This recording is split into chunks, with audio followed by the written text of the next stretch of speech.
Primera carta de Corintios, capítulo 6. Vamos a leer desde el versículo 12 hasta el 20. Por favor, sígueme con su vista. Todas las cosas me son lícitas, mas no todas convienen. Todas las cosas me son lícitas, mas yo no me dejaré dominar de ninguna. Las viandas para el vientre y el vientre para las viandas, pero tanto al uno como a las otras destruirá Dios. Pero el cuerpo no es para la fornicación, sino para el Señor, y el Señor para el cuerpo. Y Dios, que levantó al Señor, también a nosotros nos levantará con su poder. ¿No sabéis que vuestros cuerpos son miembros de Cristo? ¿Quitaré pues los miembros de Cristo y los haré miembros de una ramera? De ningún modo. ¿O no sabéis que el que se une con una ramera es un cuerpo con ella? Porque dice, los dos serán una sola carne. Pero el que se une al Señor, un espíritu es con él. Huid de la fornicación.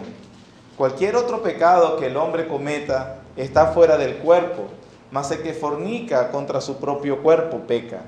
¿O ignoráis que vuestro cuerpo es templo del Espíritu Santo, el cual está en vosotros, el cual tenéis de Dios, y que no sois vuestros? Porque habéis sido comprados por precio. Glorificad pues a Dios en vuestro cuerpo y en vuestro espíritu, los cuales son de Dios.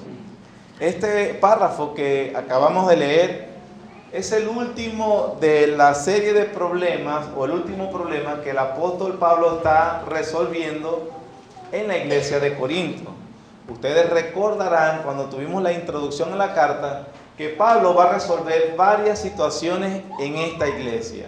Una fuente de estos problemas fue por la comunicación verbal que le dieron. Se supone o se cree que fue la familia de Cloé o aquellos pastores que lo estaban visitando cuando él estaba en Roma, porque va a escribir la carta a Corinto. Entonces él comienza los primeros 6 capítulos resolviendo estos problemas. El primer problema que resolvió, ¿cuál fue, hermanos? El de la falta de unidad que ellos tenían. Eso lo estuvo hablando desde el capítulo 1, versículo 10 hasta el 4. Después empieza con los casos de la inmoralidad sexual, pero sobre todo el principio más allá de la inmoralidad era el abuso que ellos tenían con la libertad cristiana.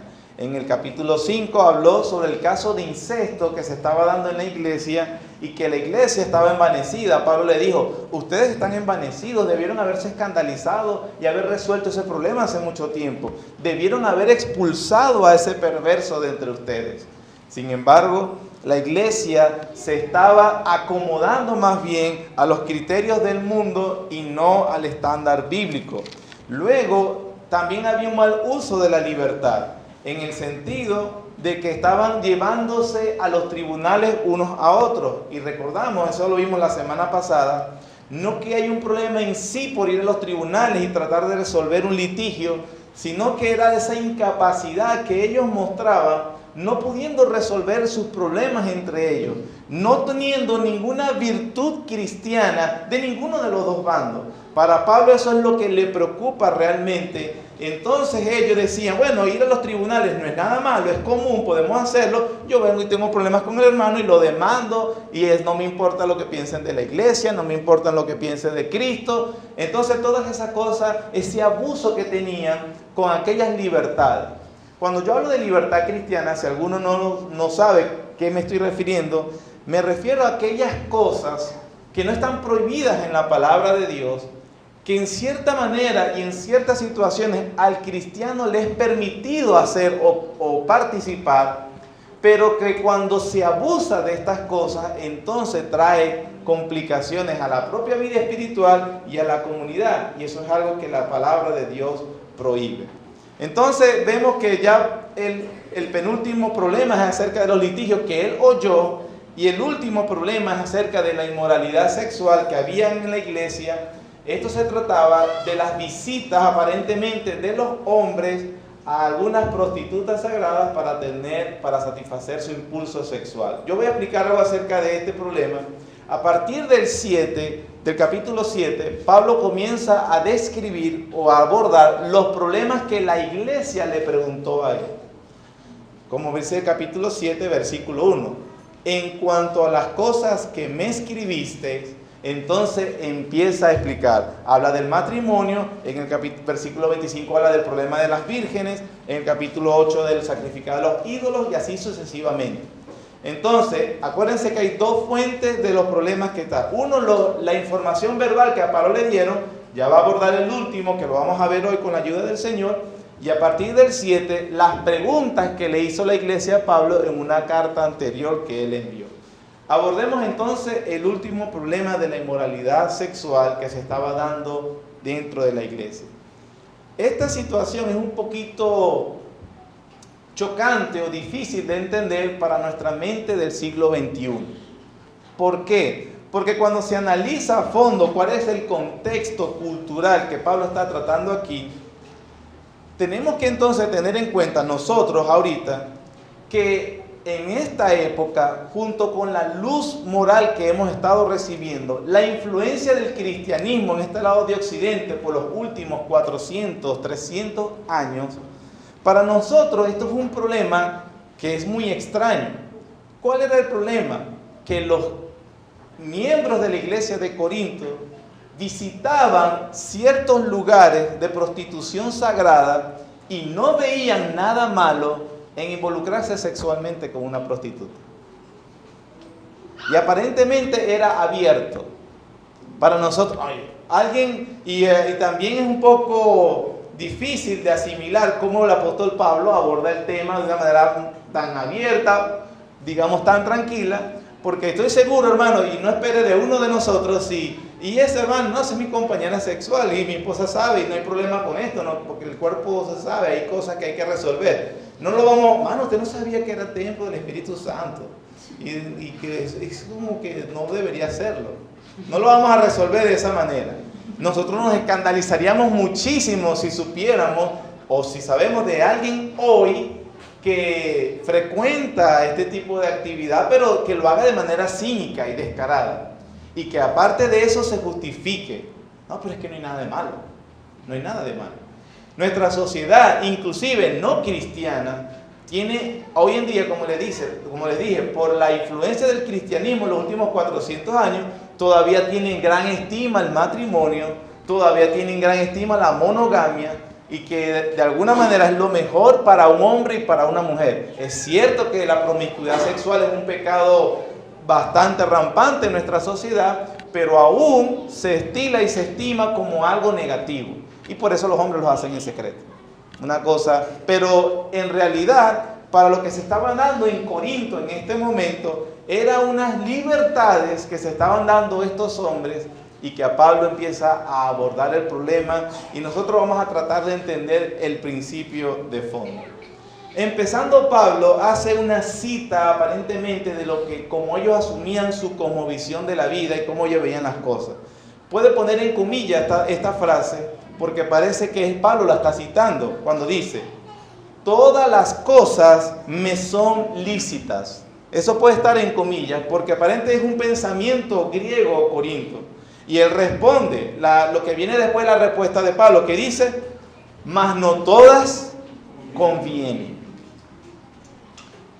Observemos que Pablo no está en contra del dicho.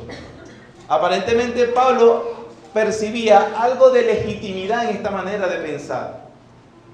Muchas cosas para el cristiano son legítimas, se les permite hacer, podemos participar. Pero la verdad en fondo, como hace Pablo, sí es verdad y yo creo eso, yo admito eso, todas las cosas me son lícitas, pero ¿qué? No todas convienen. Ahora, estamos hablando de cosas que no están expresamente, abiertamente en contra de la ley de Dios. Todo lo que está en la ley de Dios no le es lícito a nadie, ni a Pablo, ni a nosotros, a nadie. Pero aquellas cosas que no están explícitas en la palabra de Dios, que nosotros pudiéramos decir que caen en categoría de libertad cristiana, yo puedo participar o no de ellas. Entonces, Pablo dice, sí, todas las cosas nos son permitidas, hermano, pero hay cosas que no convienen. Vuelve a citar el proverbio, todas las cosas sí me son lícitas, Pero ¿cuál es la respuesta de nuevo? Yo no me dejaré dominar de ninguna.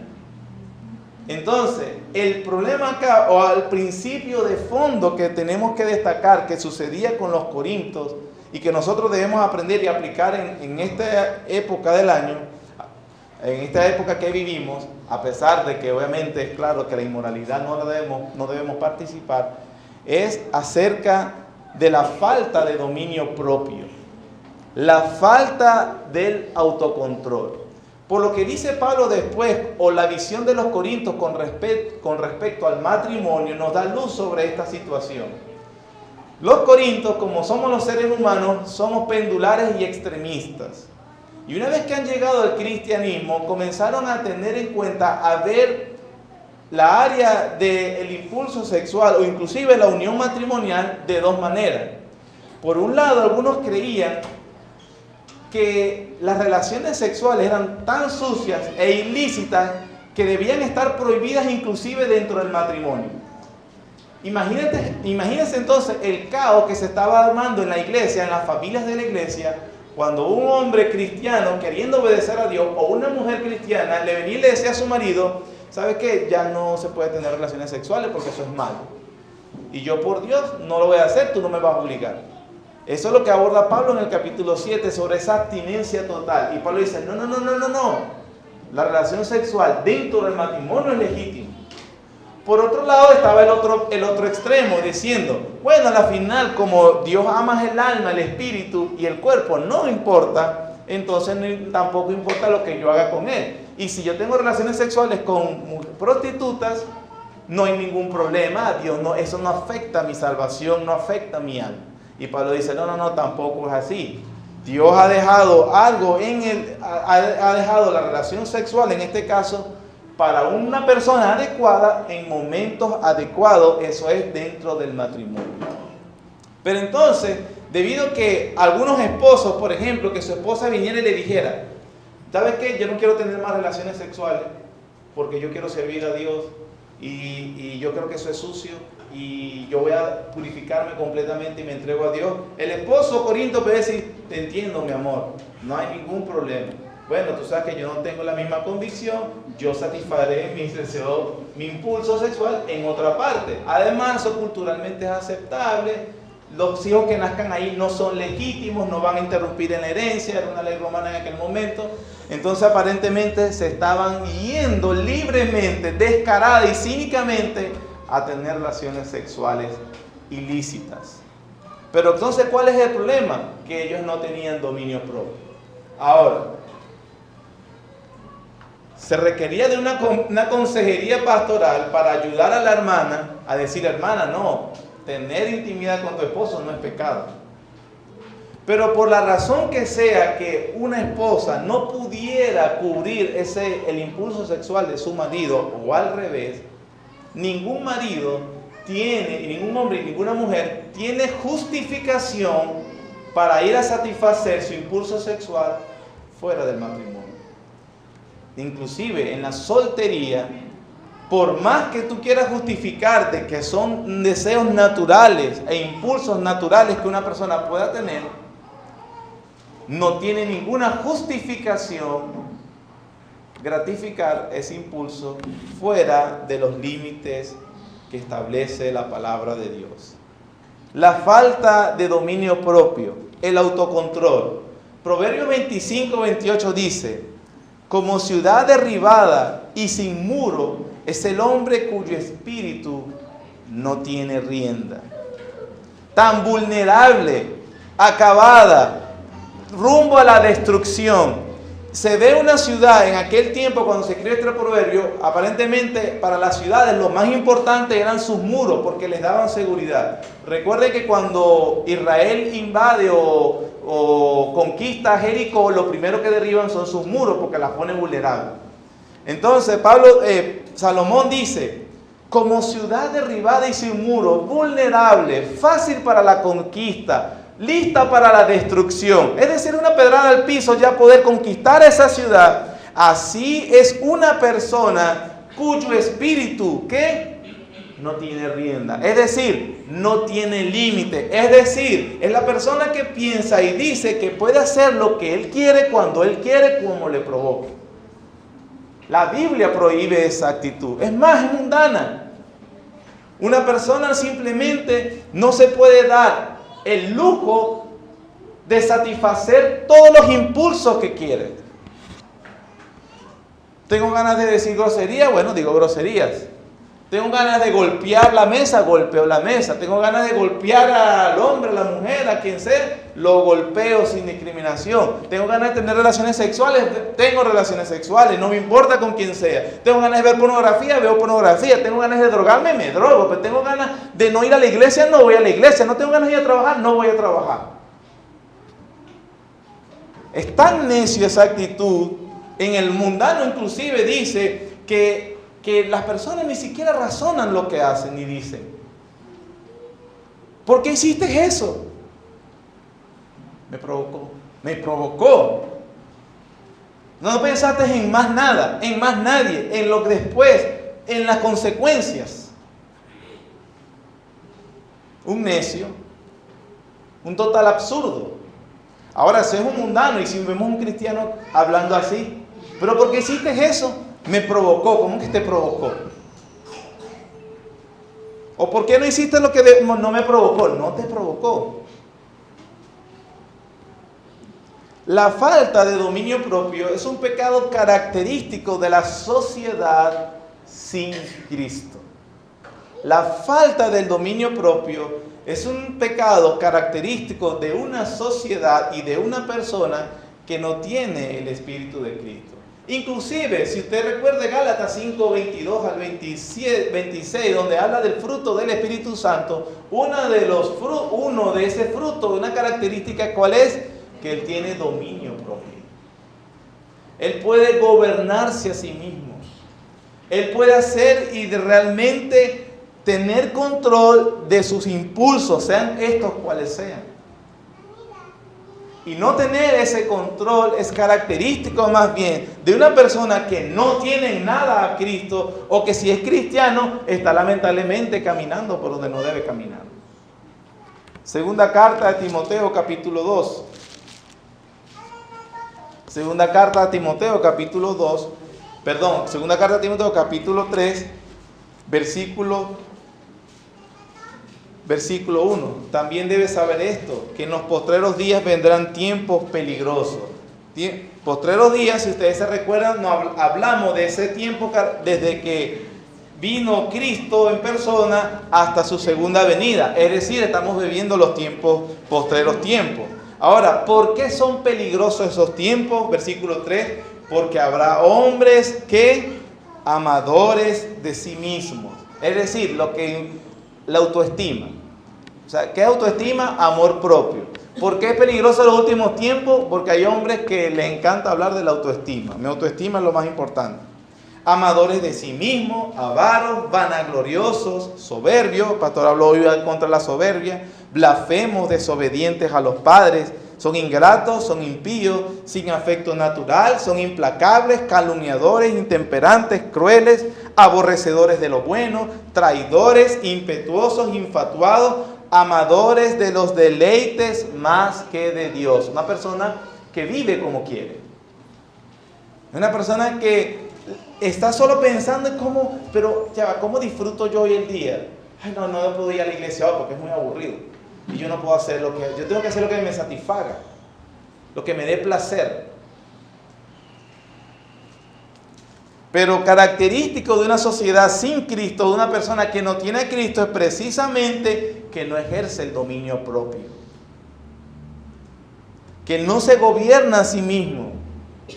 A los hombres nos encanta demostrar, reflejar, decir, hacerle ver a la gente: mira cómo domino a mi esposa, mira cómo controlo a mis hijos. Ellos no hacen lo que yo no les permito hacer. Ella hace lo que yo quiero.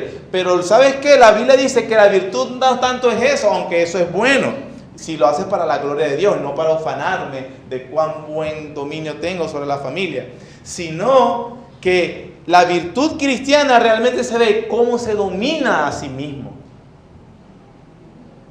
Cómo se domina a sí mismo. cómo se gobierna a sí mismo. Tito, que está a una hoja después de segunda carta a Timoteo, lo podemos buscar porque está solo volteando una hoja, capítulo 2, versículo 2, dice que los ancianos sean sobrios, parte de dominio propio, una persona consciente, concienzuda, sobrio, serio, prudente, sanos en la fe, en el amor y en la paciencia. Las ancianas, hablando de las mujeres, así mismo sean que reverentes en su porte. Que una persona reverente en su porte tiene control, hermano, sobre sí mismo. Una persona que refleja el orden que tiene en sí mismo. Versículo 6. Exhorta a sí mismo a los jóvenes a que sean prudentes. Ay, déjalo que se comporte así. Él es un adolescente. Él es un chamo. Así son los jóvenes. No, él tiene que ser prudente. Tiene que tener dominio propio. Tiene que ser alguien sobria, una persona sobria, concienzudo, consciente de lo que hace.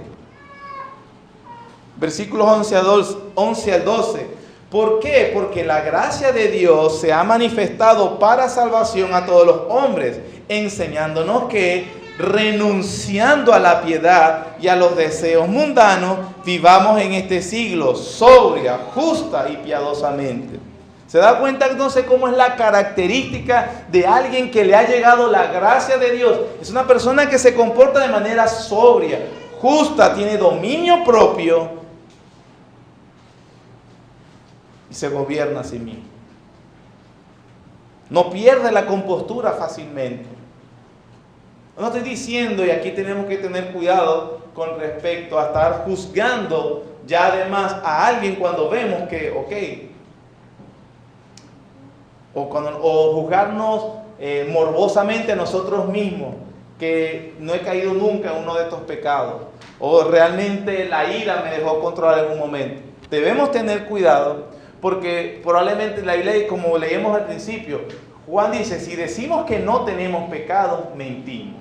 No, soy consciente de que mi temperamento es explosivo. Soy consciente de que he habituado mal a responder cuando alguien hace lo que no me gusta. Soy consciente de que tengo una ligereza con la boca. Pero con la ayuda de Dios, el Espíritu Santo que mora en mi vida, esos patrones de conducta pueden ser erradicados porque ahora yo vivo para la gloria de Dios. A pesar de que todo me es permitido, no todo me conviene. No todo el tiempo hago lo que me da la gana. Todo me es permitido, no todo me conviene, todo me es permitido, pero yo no me voy a dejar dominar de ninguna cosa. Eso se refiere inclusive, hermanos, para el placer. Hay placeres que son legítimos, pero si tú solo vives detrás del placer, si tú lo que quieres es echar broma todos los días, si tú lo que quieres es disfrutar la vida todos los días, tú no ejerces dominio propio, tú probablemente no tienes lo que es la evidencia de la vida espiritual realmente. Pedro advirtió mucho también que una virtud cristiana es el dominio propio. Primera carta de Pedro, capítulo 1. Primera carta del apóstol Pedro, capítulo 1, versículo 13. Si no lo ha oído, oiga, por favor. Dice, por tanto, ceñid los lomos de vuestro entendimiento, sed sobrios, y esperad por completo en la gracia que se os traerá cuando Jesucristo sea manifestado. Como hijos obedientes, no os conforméis a los deseos que antes teníais, estando en vuestra ignorancia, sino que como aquel que os llamó es santo, sed también vosotros santos en toda vuestra manera de vivir, porque escrito está, sed santos, porque yo soy santo. No se conformen. Los corintios dijeron, bueno, esto es algo habitual en nuestras reuniones sociales, como bien lo han explicado en el contexto de las iglesias de Apocalipsis, donde algunas reuniones sociales, comerciales, se celebraban con un simposio romano que tenía que ver con bebida, con comida. A la final terminaban embriagándose, se hacían honor a una divinidad y al final, después de embriagarse, después de tomar la glotonería, que son falta de dominio propio, entonces satisfacer el impulso sexual tampoco es difícil. Pero Pedro dice, no se conformen a los deseos cuando estaban en ignorancia. Pero ahora hay un aspecto ético que nos caracteriza totalmente, que es distinto, que es el autocontrol. El autocontrol.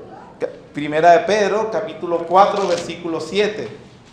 Mas el fin de todas las cosas se acerca. Sed pues que sobrios y velad en oración. Capítulo 5, versículo 8. Sed sobrios y velad, porque vuestro adversario el diablo, como el rugiente, anda alrededor buscando a quien devorar. Segunda carta de Pedro, capítulo 1, versículo 5, capítulo 1, versículo 5. Vosotros también, poniendo toda diligencia por esto mismo, añadid a vuestra fe virtud, a la virtud conocimiento, al conocimiento dominio propio, al dominio propio paciencia, a la paciencia piedad, a la piedad afecto fraternal y al afecto fraternal amor, porque si estas cosas están en vosotros y abundan, no dejarán estar ociosos ni sin fruto en cuanto al conocimiento de nuestro Señor Jesucristo. ¿Le queda alguna duda, hermanos, sobre la necesidad de ejercer el autocontrol? De que no se puede dar el lujo de satisfacer todos los impulsos que se nos vengan. Y yo estoy hablando ya de un aspecto más amplio de lo que está hablando Pablo en Corintios 6. ¿Qué es el dominio propio? El dominio propio, hermano, como dice Jerry Bridges, es el control prudente o gobierno de nuestros deseos, apetitos, impulsos, emociones y pasiones. Es el control prudente o gobierno de nuestros deseos, apetitos, impulsos, emociones y pasiones. Es saber decir no cuando debemos hacerlo. Escuche bien. Es la moderación de los deseos y actividades legítimas. Es la moderación de los deseos y actividades legítimas y es un freno absoluto en las áreas que son a todas luces pecaminosas. El autocontrol entonces hace lo que es legítimo con moderación y con cuidado, y lo que obviamente es abiertamente pecaminoso es el freno absoluto. Un pastor describía que esa moderación de las actividades legítimas, del placer legítimo, debe hacerse, el hombre debe acercarse a ello como los perros en Egipto se acercan al río Nilo, que cuando van a beber agua lo hacen con extrema prudencia. ¿Por qué lo hacen con extrema prudencia? Porque los cocodrilos se los pueden comer si se descuidan tomando agua. Es un placer necesario, pero que debo hacerlo con extrema prudencia. Hay cosas en la vida, hermanos, que Dios ha creado. Y la Biblia dice, todo lo que Dios creó es bueno y puede usarse en acciones de gracia con acciones de gracia. Inclusive la intimidad sexual es buena, agradable y es hecha por Dios, pero debe hacerse en el marco que Dios ha establecido. Y si ponemos otro tipo de actividad placentera, nosotros podemos tal vez acercarnos, pero con cuidado de que estamos ejerciendo el dominio propio y nosotros ejercemos control sobre la cosa y no la cosa que es sobre mí. Estoy amargado, estoy iracundo, a mí nadie me hable porque hoy no tomé café.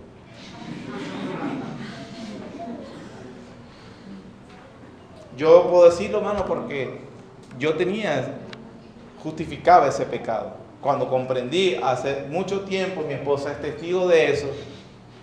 No es que lo estoy diciendo, lo aprendí la semana pasada. Hace mucho tiempo. No me hable nadie. No había azúcar para el café. Está bravo el hombre. Se esconden. La casa. ¿Por qué debe ser así? ¿Por qué debe ser así?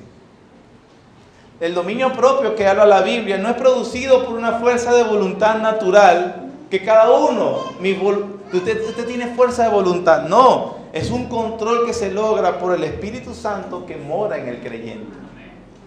Debes acercarte y llenar tu mente, hermano, de la palabra de Dios, de oración, de manera que ella se filtre en tu manera de pensar y entonces seas controlado por el Espíritu Santo, teniendo verdaderamente un dominio propio que glorifique a Dios con tu vida. Y eso en todas las áreas. Un atleta mundano puede tener un estricto entrenamiento y dieta, pero él no tiene control sobre su temperamento. Véanlos a veces cuando la jugada no sale como ellos querían, cómo se ponen, se baten. Uno los ve batiéndose en el suelo como los propios niños. Cristiano Ronaldo es uno de esos. Y él entrena todos los días. Pero en su carácter, uno los ve tatuándose, bebiendo, cambian de esposa, de novia, le son infieles a sus mujeres. Son unos pervertidos. Pero son muy estrictos en cuanto a la dieta y el entrenamiento. El cristiano no debe ser conocido así. No puede ser estricto para unas cosas y para la otra total ligereza. Como estoy hablando del dominio propio más amplio de la inmoralidad sexual, porque, como les dije, para aquel momento culturalmente en Corinto era aceptable esa inmoralidad, pero para nosotros, al cristiano más básico, más nuevo, sabe que es inmoral. Entonces yo creo que no necesito convencerte de lo pecaminoso de la inmoralidad sexual, ¿verdad que no? Entonces estoy llevándolo al principio más amplio. 3 cosas, hermanos, básicas, fundamentales, donde debemos tener cuidado y ejercer dominio propio. 3 cosas, hermanos, que si nosotros no tenemos cuidado en estas, mucho menos lo vamos a tener con respecto a la inmoralidad sexual, ya que estas son mucho más pequeñas que la atracción y la esclavizante que es la inmoralidad sexual. 1, debemos tener cuidado y control de comer y beber de más. Comer y beber de más. Ay, por favor, esa tontería. Mire, las personas que no tienen cuidado con lo que comen están reflejando un problema de autocontrol que muy probable se refleje también en la santidad sexual. Porque el principio subyacente es el control. Yo no estoy señalando, déjenme aclarar, a personas con problemas de peso. Tenga cuidado en burlarse y en criticar a una persona porque usted lo vea con problemas de peso. Hay problemas de peso que pueden ser hormonales también. Tenga cuidado de no emitir juicios incorrectos. Una persona puede ser flaco o flaca, como, ay, tú comes lo que sea e igualito nunca engordas. ¡Qué maravilla! Si yo comiera todo. Bueno, esa persona peca igualmente que aquel que está con el sobrepeso igual. No, yo como lo que yo quiera, no me importa. Usted hace lo que usted quiere, come lo que quiere. Tales comidas son muy dañinas. Ahora, no estoy diciendo de llegar a un extremo donde no se puede probar nada. El refresco, por ejemplo, es dañino, ¿no? Yo no puedo comer si no tengo una Coca-Cola. Eso es un pecado, ¿no? No ejerces dominio propio. Ah, pero que eventualmente te sirvieron una Coca-Cola y tú te la tomas tranquilamente. ¿Me estoy explicando? Comer y beber de más. La persona que se permite licencias respecto al apetito físico, es muy probable que también se dé licencias en lo inmoral. Porque eso es lo que decían los Corintios, versículo 13 del capítulo 6. Las viandas para el vientre para las viandas. Entonces ellos concluían, bueno, si el estómago sirve para comer y el comer es para el estómago, bueno, igual si, así como yo cuando yo tengo hambre como, así como tengo ganas de tener relaciones sexuales con quien sea, que tengo que tenerlas.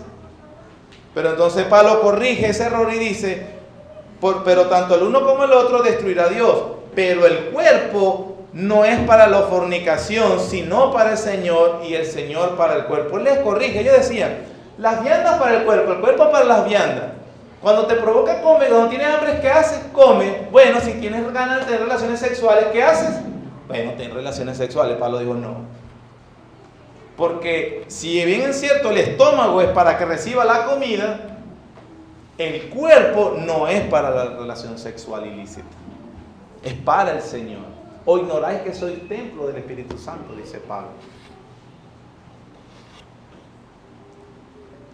El comer y beber de más, entonces debe ser un área donde nosotros debemos ejercer el autocontrol.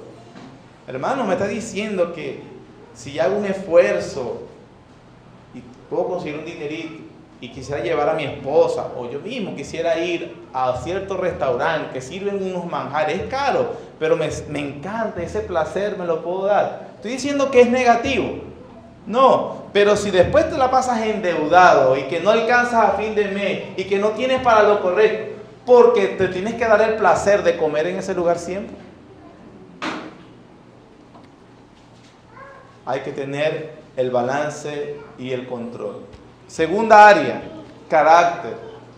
Los estallidos del temperamento están dirigidos por lo general a las personas que hacen lo que nos molesta. La Biblia dice, el que fácilmente se enoja hará locuras y el hombre perverso será aborrecido. ¿Por qué estás tan aislado? Porque eres una persona que fácilmente se enoja y que estalla y que todo el mundo tiene que temblar, pues el señor, la señora está brava. Tienes que tener cuidado con el carácter. Ejercer el control, hermano, sobre comer y beber, sobre nuestro temperamento, es muy importante. La persona que se da licencias con eso puede estar yendo un camino donde se dé licencia en otras cosas peor. Y en tercer lugar, una cosa también que influencia mucho a los hombres, a las personas me refiero, sobre las finanzas personales. El uso que le damos al dinero refleja muchísimo cómo estamos espiritualmente. La persona que ve el dinero solamente como un medio para satisfacer todo lo que se le antoja, deja mucha evidencia de dónde está Dios en su vida. Yo entiendo que en muchos casos, ahorita eso no se aplica mucho, pero, hermano, lo que llega para comer, si acaso. Y a veces ni para eso alcanza todo el mes. Pero sí tenemos que tener cuidado que cuando de alguna manera el Señor nos permita alguna prosperidad económica, entonces creamos que eso definitivamente es mi libertad, mi dinero y yo puedo hacer lo que se me venga en gana. Pues la Biblia dice que no. La Biblia dice que no. ¿Por qué en estas tres áreas más pequeñas yo digo que hay que tener cuidado? Porque si tú puedes ejercer el dominio propio en estas, o mejor dicho, si no lo puedes ejercer absolutamente en eso, menos lo vas a hacer en la inmoralidad sexual, la cual es más poderosa y más adictiva. Algunos dicen, no sé, ¿verdad? No recuerdo cuál es la fuente, pero he escuchado que la adicción sexual o la pornografía es peor que la adicción a las drogas. No sé de dónde es la fuente, pero he escuchado acerca de eso. Pero si uno no puede en estas tres básicas áreas que acabo de decir, ejercer el control, es muy probable entonces que no lo ejerza. Bueno, esa comida es mía, ese es mi carácter, esta es mi vida, yo hago lo que quiero, o esa es mi plata y yo hago lo que quiero. Entonces con el cuerpo podrás hacer lo que tú quieres. Pablo dice, versículo 15, ¿no sabéis que vuestros cuerpos son miembros de Cristo? Quitaré pues los miembros de Cristo y los haré miembros a una ramera. De ningún modo. ¿No sabéis que el que se une a una ramera es un cuerpo con ella? Porque dice, los dos serán una sola carne. Pero el que se une al Señor, un espíritu es con él. Huid de la fornicación. Cualquier otro pecado que el hombre cometa está fuera del cuerpo, mas el que fornica contra su propio cuerpo peca. ¿O ignoráis que vuestro cuerpo es templo del Espíritu Santo, el cual está en vosotros, el cual tenéis de Dios, y que no sois vuestros? El punto es que no le puedes dar un uso al cuerpo como se te dé la gana, porque a la final no es tuyo, es de Dios. Y debe ser usado para la gloria de Dios. La frase del versículo 18 es realmente bastante complicada Y hay muchas opiniones con respecto a qué significa cuando dice: cualquier otro pecado que el hombre cometa está fuera del cuerpo, mas el que fornica contra su propio cuerpo peca. Alguien lo ilustró, dio una ilustración así. Acuérdense que las ilustraciones no son exactamente la realidad, es para ayudarnos a comprender una realidad. Dicen: si yo tuviera un carro de lujo, pongamos el último modelo y el carro más costoso en el mercado ahorita, que es de lujo, saben que eso es para andar en pavimento bien bonito, todo eso, y agarro y ando a alta velocidad y respetando los límites de la velocidad, yo estoy pecando con el carro, ¿cierto? Pero si agarro el carro de lujo y lo meto, por ejemplo, en un rustitrial, dándole un uso totalmente para el que no es, metiéndolo en esos fangos de barro, entonces dice: yo estoy pecando contra el carro. O sea, le estoy dando un uso que no es para el cual fue hecho. Si eso es necio, veremos una persona así, mira la maldad que le hizo al carro, usándolo para lo que no es. Y yo le contesto: bueno, ese es mi carro, esta es mi plata. Ahora imagínate si lo hiciera con el carro de otro. O sea, ni siquiera es tu propio carro, es el carro de otro que costó mucho dinero a otro, y yo lo estoy usando para lo que no es. En ese sentido, esa ilustración, acuérdense, no es lo mismo, salvando las grandes diferencias, es como es que este versículo quiere hacernos ver que el cuerpo no puede ser entregado a los placeres sexuales, porque en primer lugar no fue hecho para eso, y en segundo lugar no te pertenece. Le pertenece a Dios. ¿O ignoráis que vuestro cuerpo es templo del Espíritu Santo? Hermanos, la enseñanza de la Biblia es que nosotros debemos tener cuidado, inclusive ser radicales, huir de la inmoralidad. Huir. Eso significa para los hombres tener cuidado con aquellos programas que te das licencia a veces para ver. Eso no es pornografía abierta, pero tiene bastante contenido moral. Eso quiere decir con respecto a las conversaciones de amigos que se pueda estar dando, cuando la Biblia dice: no erréis. Las malas conversaciones corrompen las buenas costumbres. Y permitirse, y ¿sabes lo que hice anoche? Y anoche estuve, ¿y qué hiciste? La dama igual con sus amigas no creyentes, porque imagino que una creyente no hará eso, no comentará acerca de esas cosas. El darse permiso, por ejemplo, para la sensualidad. Todas las cosas me son lícitas, recuerda, pero no todo conviene. Todo me es permitido, pero no debes dejarte dominar por ninguno. Y la razón, hermano, de tener el cuidado con lo que hacemos con el cuerpo, con nuestra vida, con la inmoralidad, con el dominio propio, está en el versículo 20, con eso terminamos.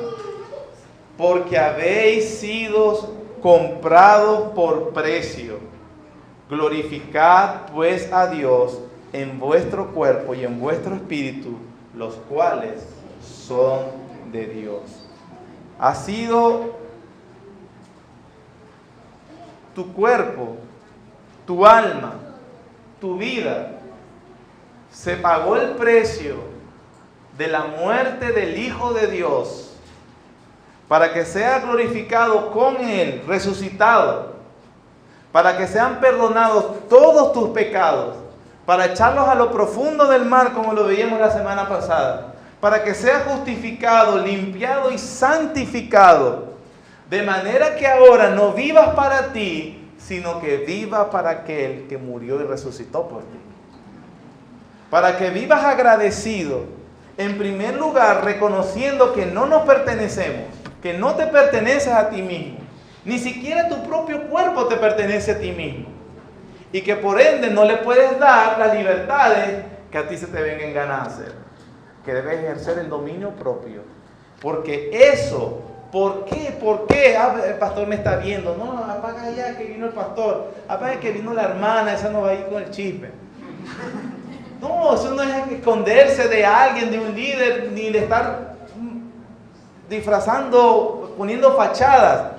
¿Por qué yo me voy a cuidar? Porque yo fui comprado por el Hijo de Dios, que dio su vida por mí, y ahora yo voy a vivir para Él.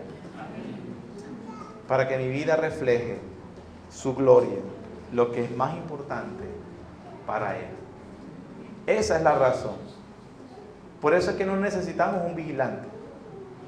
Algunas personas se pueden quejar porque, no, ese hermano anda así porque los hermanos de la iglesia no lo cuidan, porque el pastor no está pendiente. Usted tiene que estar consciente de que usted debe glorificar a Dios, y Él sí lo ve. Nehemías, pudiendo establecer un tributo, un impuesto cuando estaban volviendo a la tierra de Jerusalén, porque él tenía el poder del rey Ciro que le había dado permiso, Nehemías dijo, pero yo no lo hice por el temor al Señor. A la final lo que necesitamos es temor de Dios. Temor de Dios.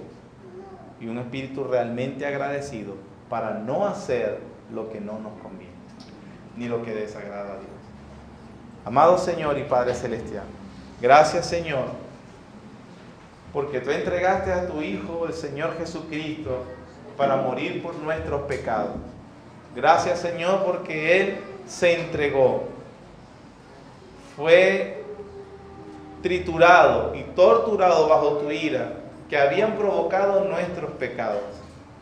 Señor, qué necedad y qué desagradecimiento de nuestra parte si nosotros, Padre, volvemos a los pecados por los cuales el Señor Jesucristo murió. Oh Señor, perdónanos nuestra falta de agradecimiento y perdona, por favor, Señor, nuestra ceguera, nuestro pecado, Señor, y ayúdanos.